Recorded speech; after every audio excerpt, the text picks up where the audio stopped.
നമ്മളിന്ന് റോബോട്ടുകളുടെ യുഗത്തിലാണ് ജീവിക്കുന്നത്. റോബോട്ടുകളുടെ യുഗം എന്ന് പറയുമ്പോൾ ഓരോ ദിവസം കഴിയുന്തോറും പുതിയ പുതിയ സാങ്കേതികവിദ്യയാണ് റോബോട്ടിക് മേഖലയിൽ വന്നുകൊണ്ടിരിക്കുന്നത്. ഇപ്പോൾ നമ്മൾ ഈ ഫോട്ടോയിൽ കാണുന്നത് ഒരു പ്രത്യേക രീതിയിലുള്ള ഒരു ഹ്യൂമനോയിഡ് റോബോട്ടാണ്. അത് 24/7 അല്ലെങ്കിൽ 24 മണിക്കൂറും അത് പ്രവർത്തിച്ചുകൊണ്ടിരിക്കുന്ന ഒരു റോബോട്ടായിട്ടാണ് അതിന് സൃഷ്ടിക്കപ്പെട്ടിരിക്കുന്നത്. അത് ചൈനീസ് റോബോട്ടിക് സ്ഥാപനമായിട്ടുള്ള യുപ്ടെക് ആണ് അത് നിർമ്മിച്ചിരിക്കുന്നത്. അതിന് വലിയൊരു പ്രത്യേകതയുണ്ട്. അത് ജോലി എടുത്തുകൊണ്ടിരിക്കുമ്പോൾ തന്നെ ബാറ്ററി ചാർജ് കുറയുമ്പോൾ സ്വന്തമായിട്ട് ആ ബാറ്ററി മാറ്റാനുള്ള കഴിവ് അതിനുണ്ട്. അതിൻ്റെ പേരാണ് വോക്കർ S2. 5 അടി ഉയരം ഉണ്ട്, 20 ഫ്ലെക്സിബിൾ ജോയിൻറ്റുകളുണ്ട്, 48 വോൾട്ട് ലിഥിയം ബാറ്ററി സിസ്റ്റമാണ് അത് ഉപയോഗിക്കുന്നത്.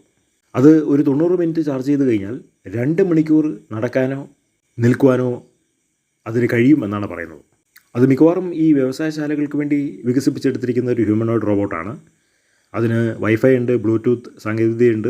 കാലക്രമേണ അതിന് നിർബന്ധ ബുദ്ധി കൂടെ കൊടുക്കുവാൻ കമ്പനി പ്ലാൻ ചെയ്യുന്നുണ്ട്. അപ്പോൾ ലോകത്തിൽ ആദ്യമായിട്ടുള്ള ഒരു റോബോട്ടാണ് ഈ ഒരു കാറ്റഗറിയിലുള്ളത്.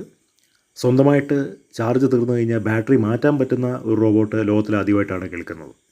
ഏതായാലും ചൈനക്കാർ ഓരോ ദിവസവും പുതിയ പുതിയ റോബോട്ടിക് സാങ്കേതികവിദ്യ കൊണ്ടുവരുന്നത് വലിയ അത്ഭുതമാണ് എന്തായാലും.